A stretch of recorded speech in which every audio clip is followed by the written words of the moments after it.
We are praying. God of mercies and of grace, we thank you for the gift of life this day.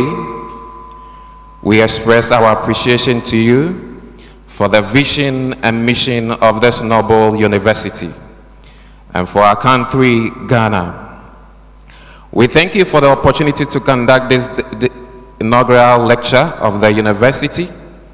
We are very thankful for the life of our special speaker, Professor Grace Ofori-Sarpong, who will be professing today on issues of microhydrometallurgy. We are grateful to you once again for the traveling masses. You have shown all dignitaries, alumni present, students, the press, and all those who have traveled from far and near to grace this function. We commit into your gracious hands, O God, the proceedings of this function to a successful end. Remind us, O Lord, of the guiding principles by which the business of this university has always been conducted, through the pursuit of knowledge, truth, and excellence. This is our humble prayer, O God, as we assemble for this inaugural lecture of our noble university. Amen.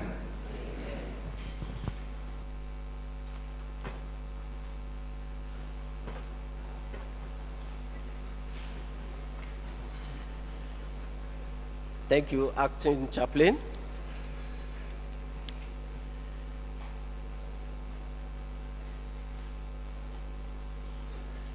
Good afternoon, ladies and gentlemen.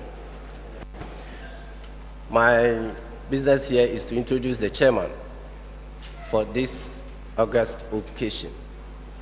But before I do that, I want to say a word about inaugural lectures.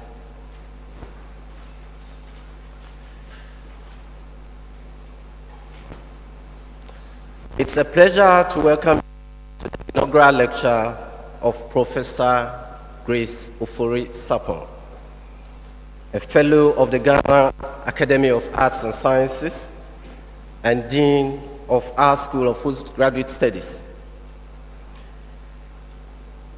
It is gratifying to know that this is the 6th inaugural lecture of the University of Mines and Technology.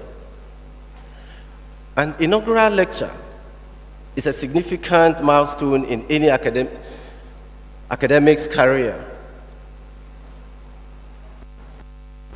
An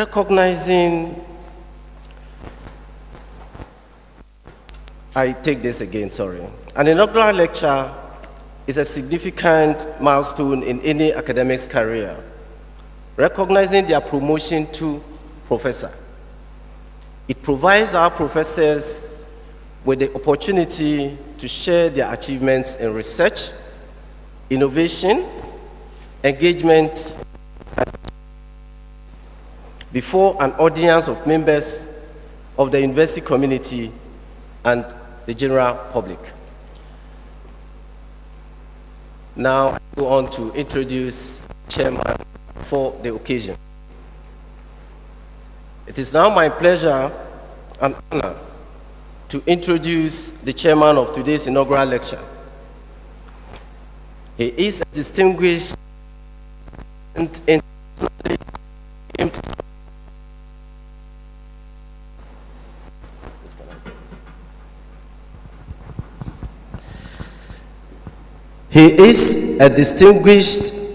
internationally acclaimed scholar and administrator who has provided dedicated service for many years in various universities, both locally and internationally.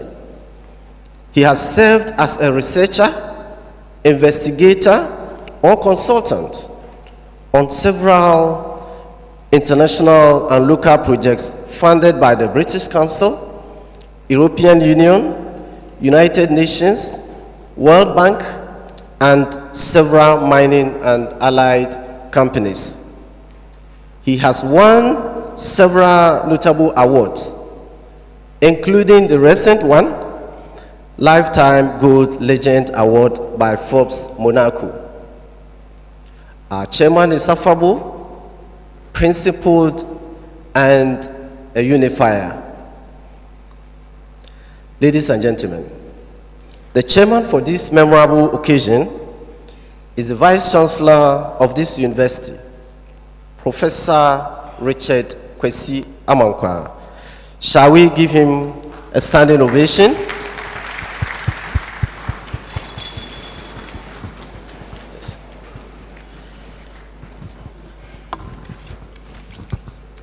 Thank you very much, Registrar. Please be seated.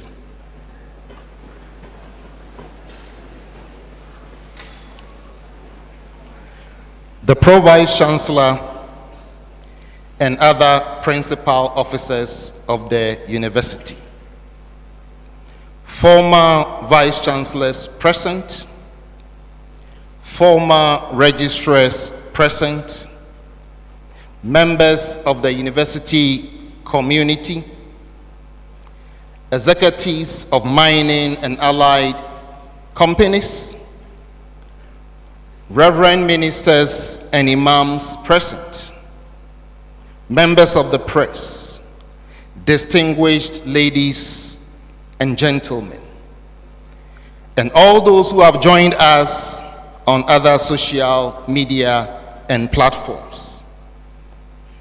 Today is an important one on UMAT's calendar. We are here to celebrate and outdoor one of our finest professors who has attained full university professor status and is here to deliver her inaugural lecture.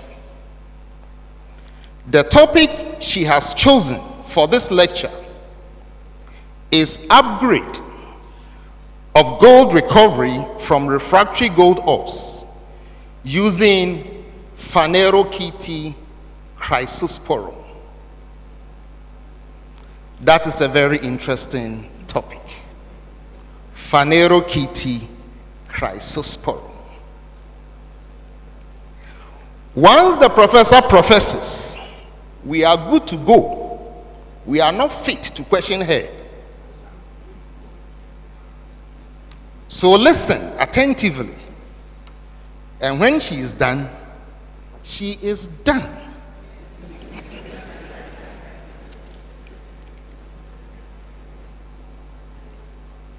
Will Professor Grace Ofori-Sarpong rise for introduction?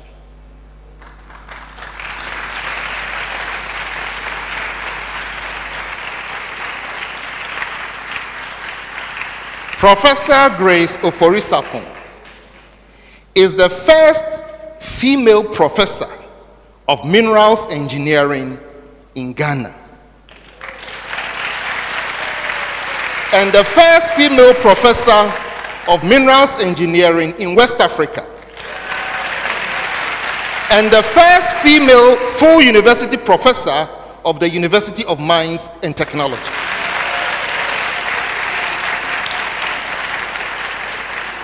It seems she is first everywhere. She is currently the Dean of the School of Postgraduate Studies. She has a PhD in Energy and Minerals Engineering from the Pennsylvania State University, University Park, USA. MSc Environmental Resources Management and BSc in Metallurgical Engineering from the Kwame Nkrumah University of Science and Technology, Kumasi, Ghana. Her previous positions held include Acting Pro-Vice Chancellor of UMAT, Dean of Faculty of Mineral Resources Technology, Vice Dean of Planning and Quality Assurance, Head of Petroleum Engineering Department, Head of Environmental and Safety Engineering Department, Coordinator of University Examinations, and Officer of Faculty and Departmental Examinations.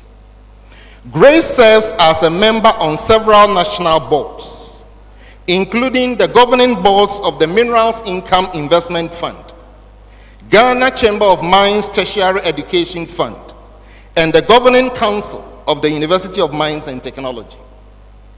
In addition, she has served and serves on the governing boards of Academic City College and numerous national and international committees, including the Ministerial Committee of Inquiry on Health and Safety in the Mining Industry, the Publications Committee of the Ghana Academy of Arts and Sciences, the Committee of Independent Reviewers for International PhD Scholarship, and an associate editor of the Journal of Sustainable Mythology. She has also served as organizer, keynote speaker, resource person, and moderator for several conferences, workshops, and seminars, both locally and internationally. Grace is actively involved in research and consultancy in the areas of precious minerals beneficiation, aqueous processing, mine waste treatment, acid mine drainage issues, and micro-hydrometallurgy. She has 90 technical publications to her credit.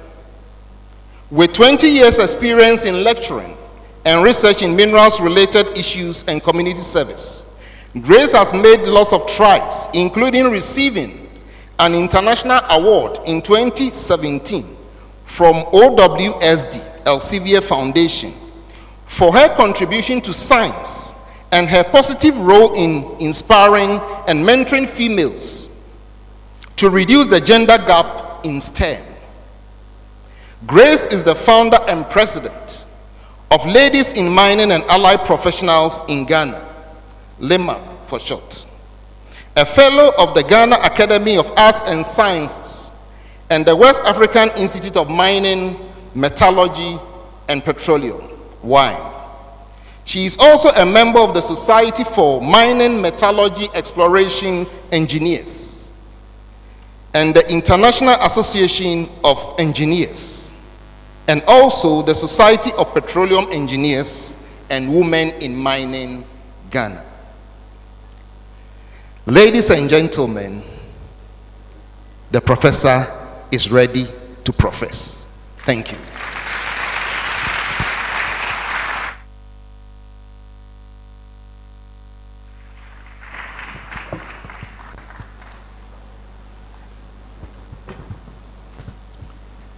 Professor Chair, thank you very much for the wonderful words that you have spoken about me.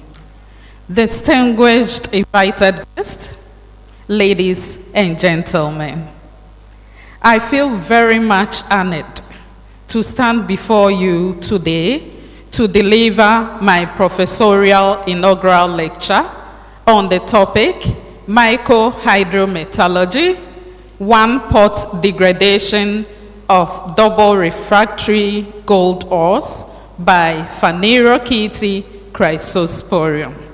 I want to thank you so much, distinguished invited guests, ladies and gentlemen. I see a lot of big men and big women here. You have traveled from far and near to be here because of me, and I'm very grateful. Thank you. Today is really a special day in my life, and it is good that you are celebrating it with me.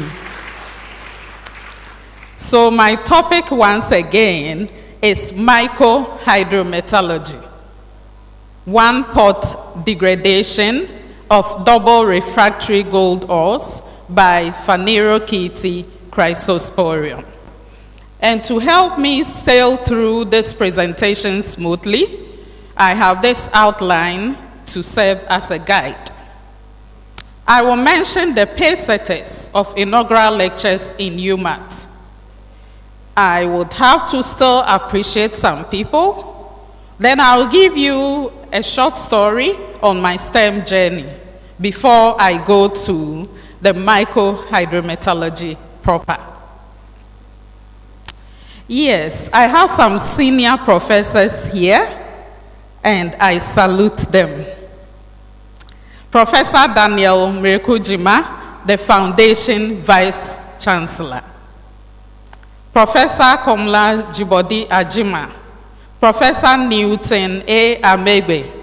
Professor Jerry S.Y. Kuma. Professor Richard K. Amankwa, Professor William K. Boa. These professors have all done their inaugural lectures. And today, I am the next in line, and I'm so excited to be the next in line. Indeed, the journey has not been easy. It has not been that smooth. There have been a lot of challenges, ups and downs. Sometimes the road was very rough. In other times, the road was muddy. But God has always seen me through. And through all, I have learned to be more dependent on God as my source of wisdom, knowledge, and strength. And here I am today, motivated by Isaiah 55, verse 12. This is a scripture I got about 12 years ago when I was struggling to submit my PhD dissertation.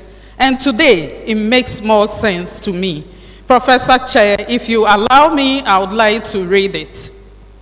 For you shall go out in joy and be led forth in peace. The mountains and the hills before you shall break forth into singing, and all the trees of the field shall clap their hands. I will take it again. For you shall go out in joy and be led forth in peace. The mountains and the hills before you shall break forth into singing, and all the trees of the field shall clap their hands. Amen. And with this, I would like to appreciate my teachers, lecturers, mentors, who believed in me even when I couldn't talk the way I should have. I will also appreciate these people for their career support. They played key roles in my life. I will go ahead to appreciate my research team. A formidable team. We worked together well, and it is a major reason why I am here today. I want to also appreciate my sponsors who have spent a lot of resources on me. Some of them didn't want their names to appear, but like the Professor Chair said, it is my lecture, so I decide to put what I want to put there. And my family has been very supportive. My family believes in the extended family system. And most of them couldn't come here, but they are watching online. So at this point, I would like to plead with my family to rise up, those who are here and those who are watching online. Wherever you are, I want you to stand so that I show my respect. Thank you, thank you, thank you, thank you very much. Please take your seat. So, I would like to tell you a little bit about myself. I was born into a very humble family. I grew up in a very humble home. I was a very quiet person, extremely quiet and very introverted. And because of that, I had a very small world around me. Indeed, I couldn't make friends on my own. People had to take the effort of coming to me to make me their friend. I was that kind of person. But I think God still loved me and gave me something which was valuable, and that is academic intelligence. So I was good academically, and because of that, my teachers liked me. And because of that, I came out. Even when I wanted to hide, because of that, I always came out. So I wrote my common entrance examination, And God being so good, I passed so well. I had chosen to go to Yasantua Secondary School. And when the results came, you know, in those days, no phone, no internet, no WhatsApp, no nothing. So if you needed information, you had to go there physically.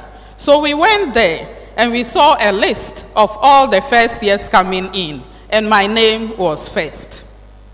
It meant that of all the first years entering in that year, I had the highest score from the common entrance. And because of that, I had automatic scholarship.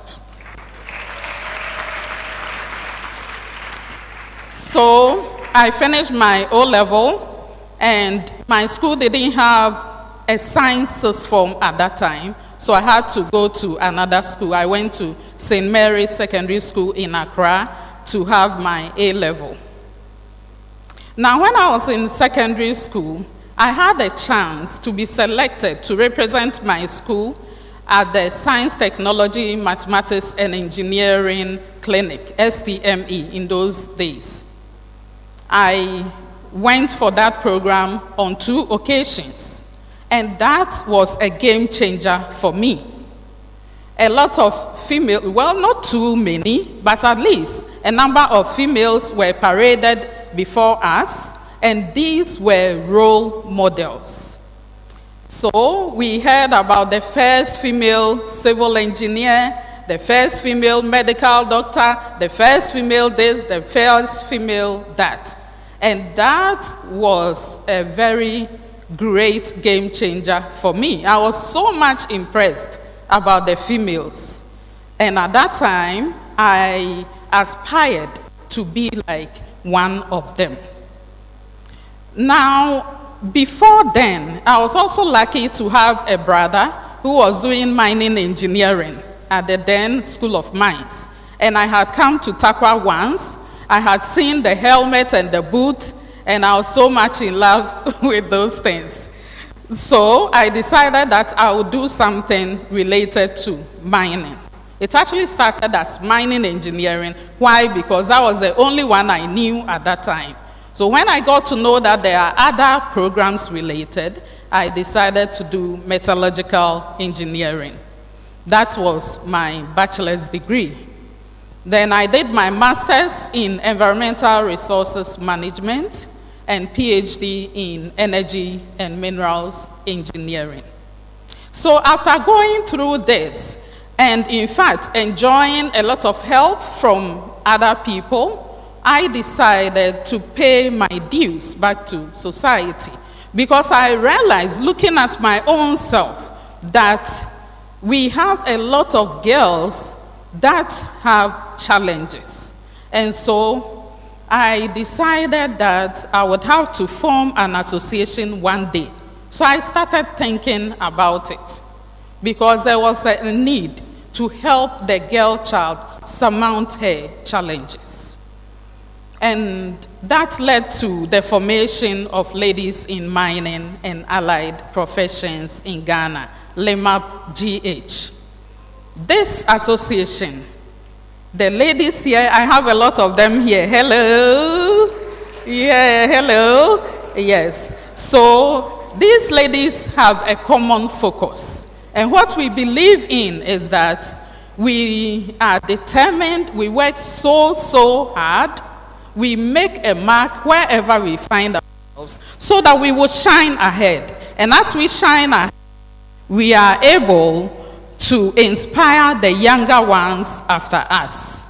So we shine ahead and we transform our generations. All right, now let me talk about my career path in terms of promotion. So the ranks that I have gone through. Indeed, I was appointed first as an assistant lecturer, and then a lecturer a year after. Then I became a senior lecturer in 2010 when I returned with my PhD, associate professor 2014, and full professor 2020. These are the dates that I applied.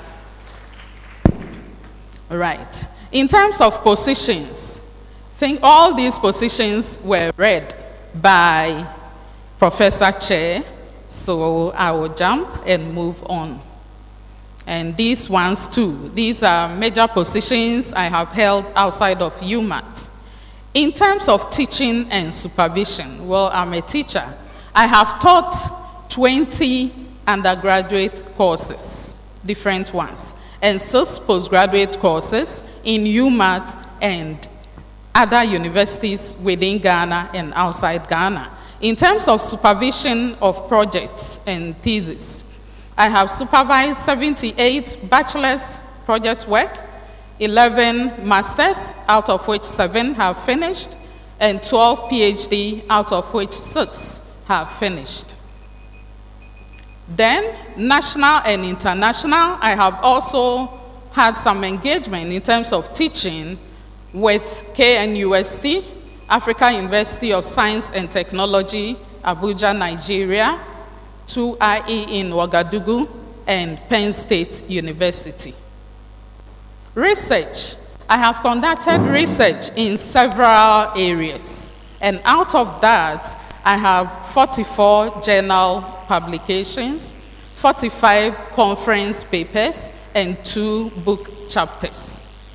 And just yesterday, I wanted to see how my research has impacted the international community. So I went to Google Scholar, and I have 681 citations, and my H index is 12.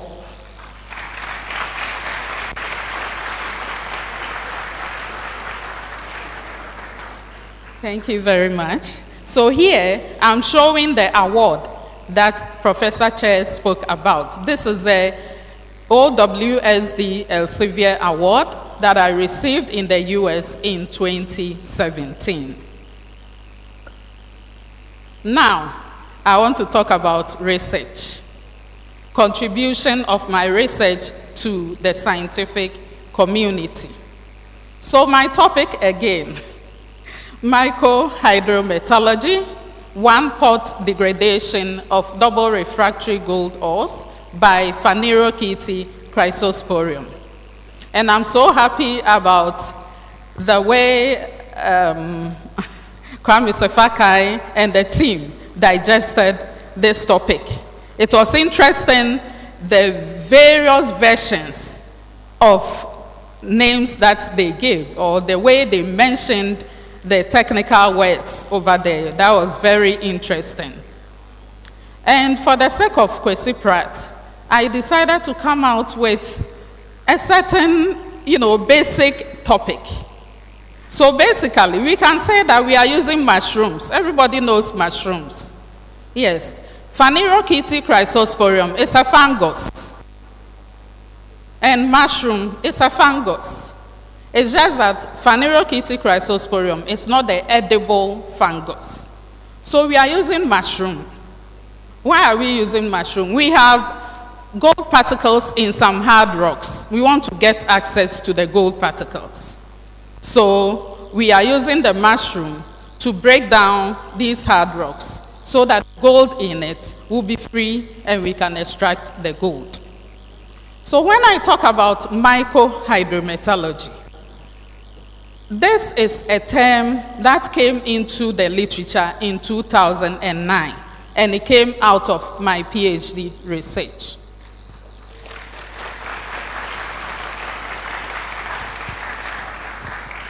It is a term that was coined to marry mycology and hydrometallurgy. Mycology is the study of fungus,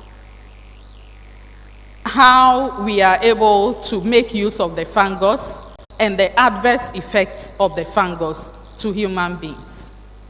Hydrometallurgy is the extraction of minerals or metals from their host material. And hydro means water. So that extraction is done in the presence of water. One pot. We are saying one pot. Okay, I'll come to one pot. So degradation is an English word I believe we all understand. Double refractory gold ores. There are some components in gold ores that are refractory. Refractory because they pose difficulties when we want to take gold out of the rocks. So if we have two of these components, then we refer to the ore as double refractory. There are various ways by which we can deal with the refractoriness. In this case, we want to deal with the refractoriness, that is both refractory materials, at the same time, simultaneously. So that's the reason why I have one pot in the topic. So we have one pot cooking, and then we have the two refractory materials, and they are all breaking down. So that is the meaning of my topic. Now, we see gold here. I believe everybody likes gold. I like gold a lot. So that is gold. We have gold bars. We have gold that is being poured. Okay. I think my cursor is not showing. Sorry about that. All right. So gold can be identified because of the special color that it has. Gold is very aesthetic, and it is prized for its beauty. Gold is dense. I'm bringing that because we use the fact that gold is dense or heavy. We are able to use that to separate gold from unwanted materials. So, we don't go around finding gold bars lying around. Gold is hidden in the soil or the rocks. So, if we look at the figure that I have projected, the left side, I'm talking about placer ores. And the right side, I'm talking about hard rocks. We are able to classify gold in various ways. So on this slide, let me classify the gold into two. We have those that are called placer. So you see this is more like sand. It is more like sand. And the yellowish thing in there is the gold. This is what we call dig and wash. And that is what the Galamsey people normally go after. So you find it in around rivers, riverbeds, river banks. They dig, they wash, and because gold is heavy, they are able to take the gold. So we have a sluice board over there, wash the material over it, it will trap the gold, and the unwanted materials will wash away. Then we have a gold pan. It is used to concentrate or clean up the concentrate further. Now, if we take this aside, we have the rocks. Those that are hidden, the gold particles are hidden in the rocks. So to be able to get access to the gold, what do? We have to break down the rocks. So when we break down the rocks in the mining companies, you see they are doing comminution, crushing, and grinding. Once we break down, the gold particles get exposed. And if they are big in size, we are able to still use their gravity to separate them. If they are not big but very tiny, they don't respond very well to gravity. So in that case, we have to dissolve. So we hear about CIL tanks, cyanidation tanks. We are dissolving gold. We know how to dissolve sugar and salt.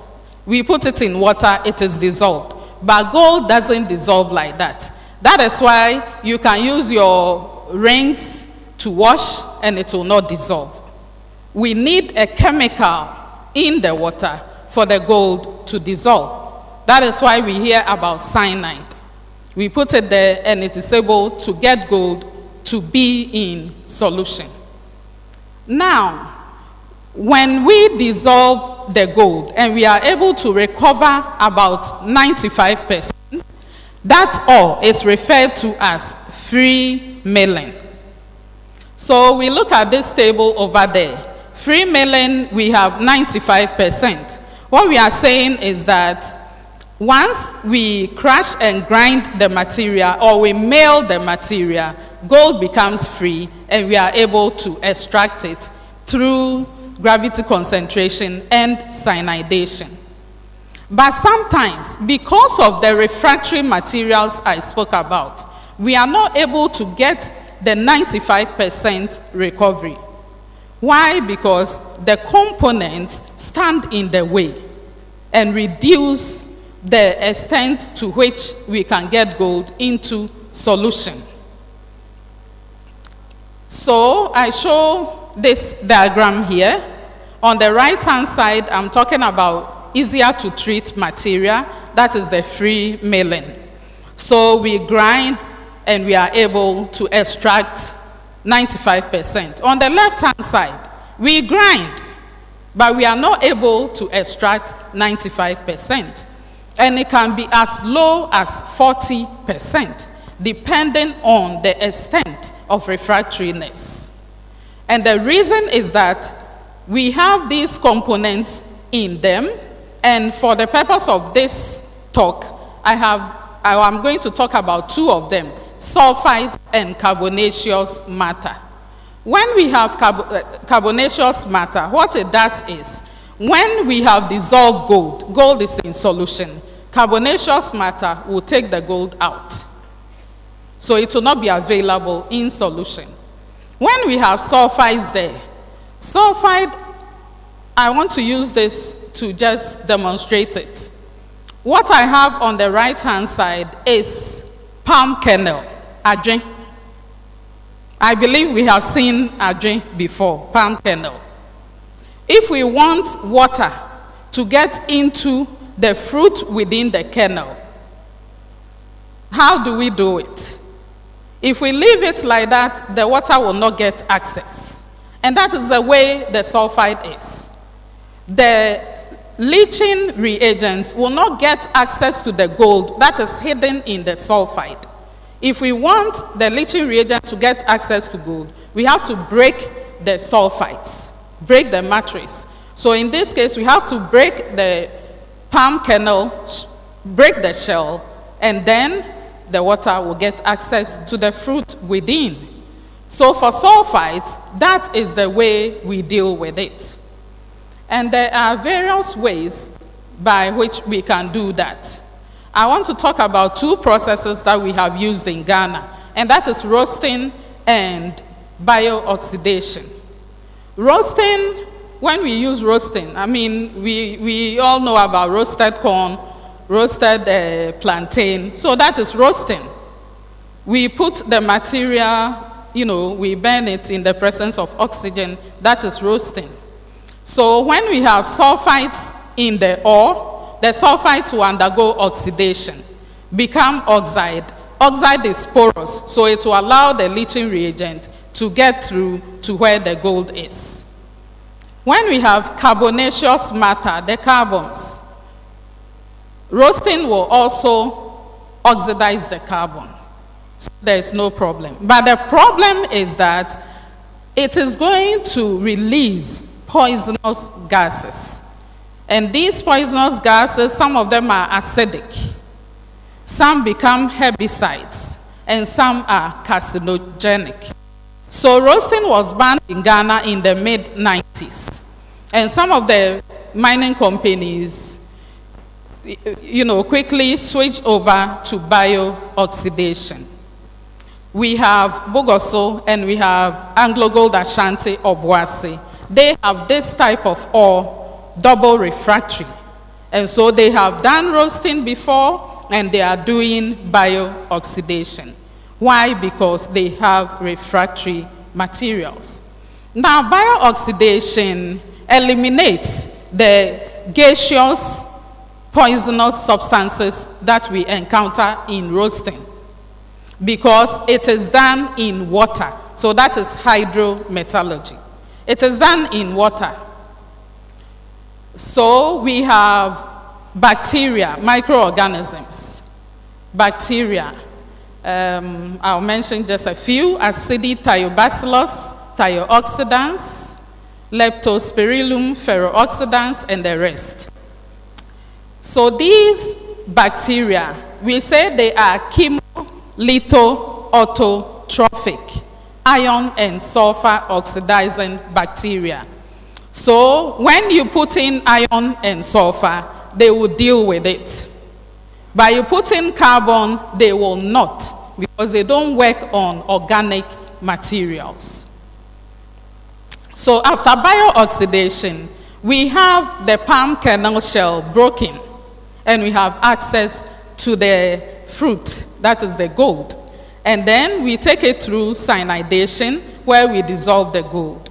When gold comes into solution, we have the carbonaceous matter, and they start picking the gold back into the solids. So this diagram is showing that we have gold in solution at a very high concentration, and then because we have carbonaceous matter, it starts taking the gold back into the solid. The problem here is that we are not able to separate the carbonaceous matter. So when they take the gold is lost. And this phenomenon is what we refer to as preg-robbing. So if you hear preg-robbing, that is what it means, because we lose the pregnant solution. Okay, so for the carbon to absorb gold, it also depends on the maturity. Yeah. When the carbon is more mature, it is able to absorb more gold. So this diagram is showing us different maturity carbon. As the carbon becomes more mature, it's able to absorb more. Why is this important to us? Because the carbonaceous matter that we have in gold ores, studies have shown that more than 50% of them are mature carbon. And that means they will absorb more or preg-rob more. Now, several researchers have tried to deal with the carbon problem. And because microbial processes are becoming interesting, they have used different microorganisms to deal with the carbon. And they have been successful, in fact, with the lower rank carbons. But those carbons that are very mature, these processes have not been very successful with them. So my research tried to look at the fungus Phanerochaete chrysosporium. And Phanerochaete chrysosporium, because this fungus had been used to degrade lignin. Lignin is the most difficult part of wood, the most recalcitrant part of wood. But the fungus in the environment, it's an environmental fungus. It is able to break down lignin. It had also been used to dissolve coal. And the carbonaceous matter in gold ores are like coal. And it has also been used to dissolve sulfur from coal. That is desulfurization. So these were the motivation for using Phanerochaete chrysosporium. And these hypotheses were set that Phanerochaete chrysosporium will be able to destroy the graphitic planes of carbon and therefore reduce the ability of the carbon to preg-rob gold. That Phanerochaete chrysosporium will be able to degrade sulfide, disintegrate it, that is, open it up, release the gold, and the gold can be extracted. So, based on that, the objectives were set. And this diagram is simply showing us, the diagram is showing us the experimental procedures that were used. So here, we looked at two main things, preg-robbing test and cyanidation test. So if you have carbon after the treatment, how much of the gold is it able to absorb or preg-rob? If we have sulfites after the treatment, how much of gold is liberated and how much of it is able to get extracted through cyanidation? The diagram I have here is showing the fungus. So the whitish substance you see in there is the fungus. And the blackish thing that is hidden is the gold ore that we treated. So after the incubation with the fungus, we have to wash the whitish substance and get the treated material. The equation here, excuse me. So the equation I'm showing, though I don't want to bore you, it is just showing you some of the equations that we used in assessing the extent of fungal degradation of the double refractory gold ores. So I'll show you some results. This diagram here is showing us to what extent preglobin gets reduced after the fungal treatment. So at the beginning of it, we have the carbon material taking about 100% of the gold in solution, and as we treat it, and then we go through the gold adsorption, it becomes clear that the carbon is not able to absorb that much. Here we are showing carbonaceous gold ore that contains carbon. And the line below is showing the extraction, that is cyanidation recovery, before the fungal treatment. And after the fungal treatment, we are able to recover more. And that is the line above.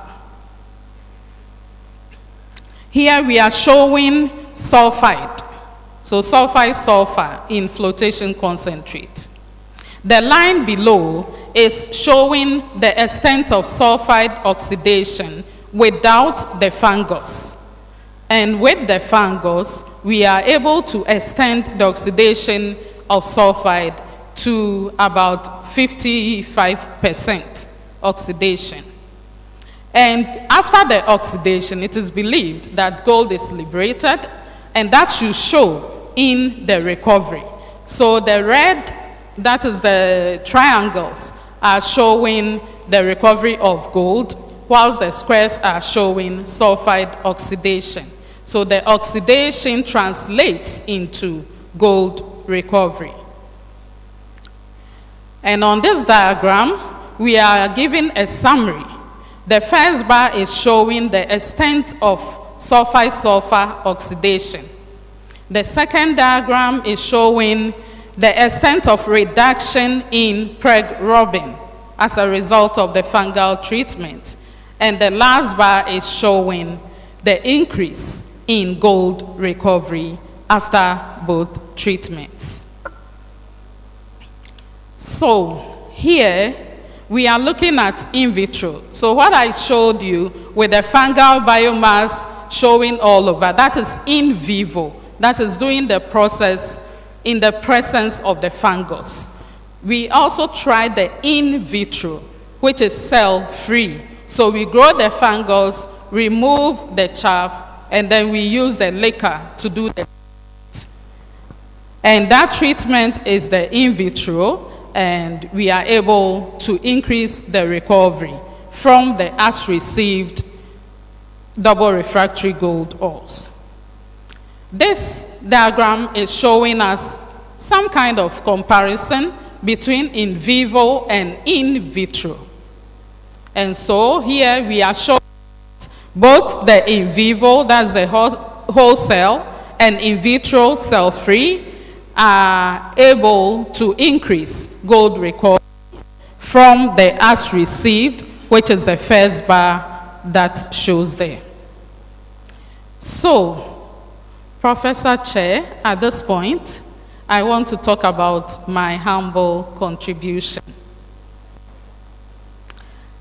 I have introduced the word mycohydrometallurgy to create the link between mycology and hydrometallurgy. From my research, P. chrysosporium, or Phanerochaete chrysosporium, is capable of transforming anthracite-grade carbonaceous matter to reduce its gold uptake ability. P. chrysosporium is capable of degrading sulfite sulfur to liberate locked up gold.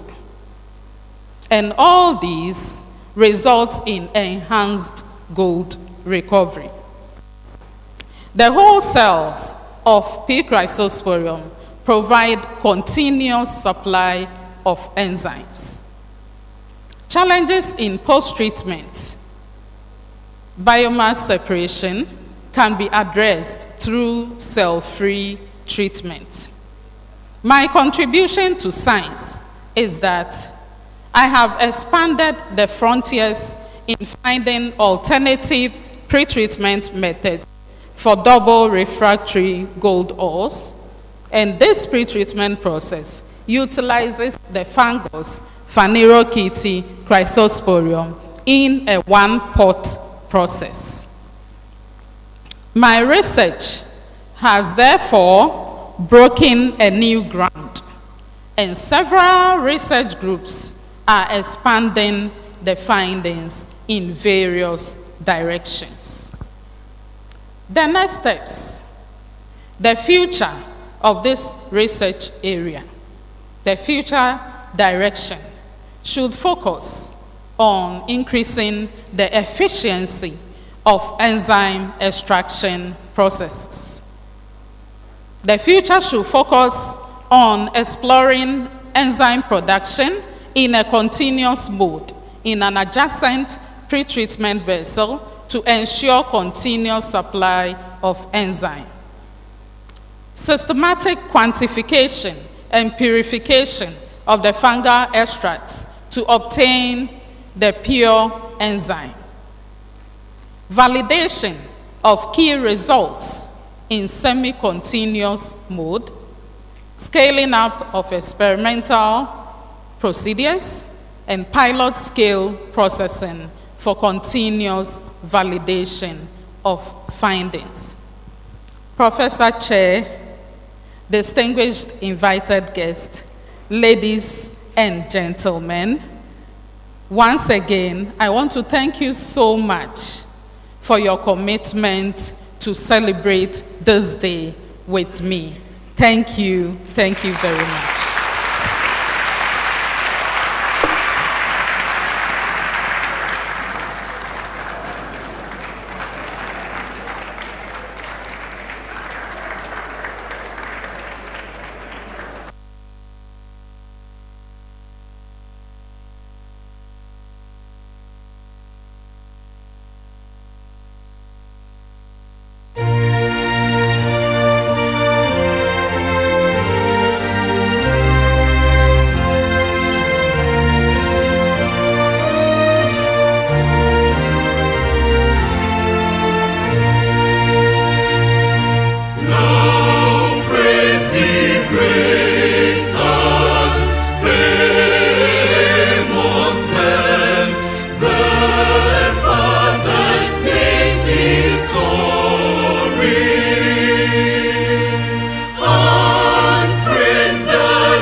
we take the closing prayer.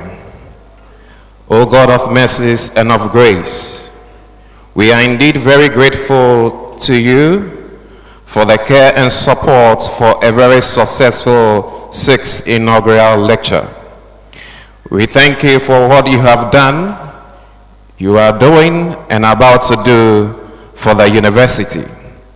Help us, O Lord, to continue to grace our generations with richness in act to build our nation great and strong. Bless, O Lord, the work of this university and the effort of all who have been invested with authority to administer the affairs of it with honesty and diligence. We pray for all dignitaries, alumni present, students, the press, and all those who came to grace this function for a safe journey back home.